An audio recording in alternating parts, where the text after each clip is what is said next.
Salut à tous, on se retrouve dans cette petite vidéo pour vous expliquer ce qu'est un objet et une image dans le domaine de l'optique, en allant un peu plus loin, en précisant leur nature, c'est-à-dire s'ils sont réels ou virtuels. On distinguera alors 4 cas que nous illustrerons.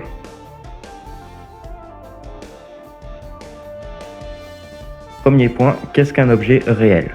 Alors écoutez bien, naturellement, tout ce qui se trouve autour de vous est et sert d'objet réel. Ça paraît idiot comme ça, mais c'est vrai. Il faut au moins qu'il soit éclairé ou qu'il émette de la lumière. Mais pas que. En effet, dans une chaîne de conjugaison, une image, en vue d'un système optique qui en succède un autre, peut servir d'objet réel. De manière un peu plus théorique, nous dirons qu'un objet est réel si le faisceau incident, donc entrant dans le système optique, est divergent.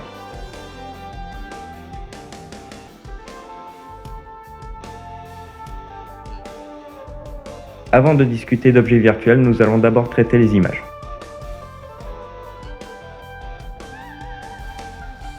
Deuxième point, les images réelles. Une image est réelle si elle est observable sur un support. Les rayons lumineux se croisent alors réellement. De manière théorique, le faisceau émergent est convergent.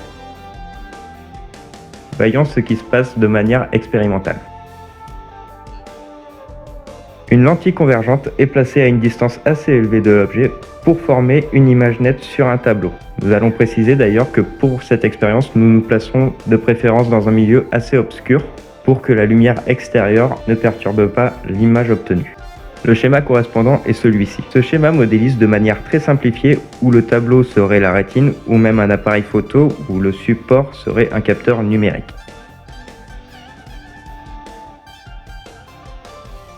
Troisième point, les images virtuelles. Une image virtuelle, au contraire, ne sera pas observable sur un écran. Les rayons ne se croisent pas réellement, mais virtuellement. De manière théorique, on retiendra que le faisceau émergent, dans ce cas, est divergent. Pour la voir, il faut la regarder au travers du système optique, car cette image virtuelle sert par chaîne de conjugaison d'objet réel pour notre œil ou une caméra, afin de former l'image finale sur la rétine ou sur le capteur. En effet, le faisceau entrant est divergent. Voici l'expérience. L'objet d'étude ici est le nombre 12 et qu'on considère comme réel. Puis on place une lentille convergente. On observe au travers de cette lentille l'image. En voici le schéma.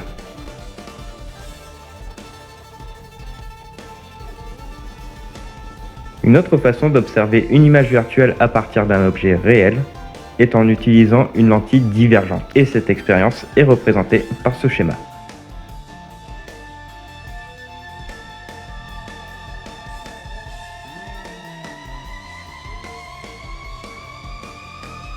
Quatrième point. Bon, et un objet virtuel, c'est quoi? Eh bien, c'est un objet qui n'existe pas réellement.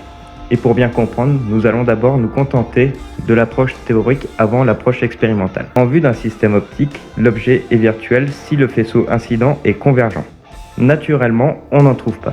Il est nécessairement l'image réelle d'un système optique précédent. Voici ce que ça représente expérimentalement. On forme d'abord une image réelle, puis on place une lentille entre la lentille précédente et le support. L'image disparaît et sert d'objet virtuel pour la lentille que l'on vient de placer.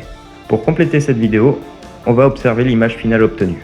Reprenons l'expérience précédente. Lorsque l'on place une lentille convergente, on s'attend, d'après le schéma, que l'image par rapport à la lentille se forme plus proche que l'objet. Donc dans ce cas, on place la lentille convergente, on voit que l'image disparaît,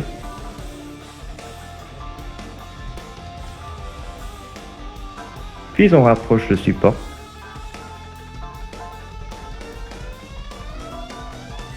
puis on obtient une image nette, et comme le flux lumineux est trop élevé pour ma caméra, en voici une photo avec quelques retouches.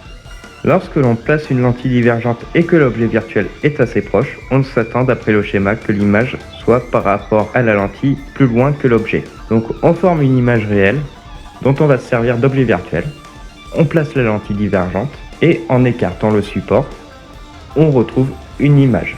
Le dernier cas est lorsque l'objet virtuel est assez loin de la lentille divergente pour obtenir une image virtuelle.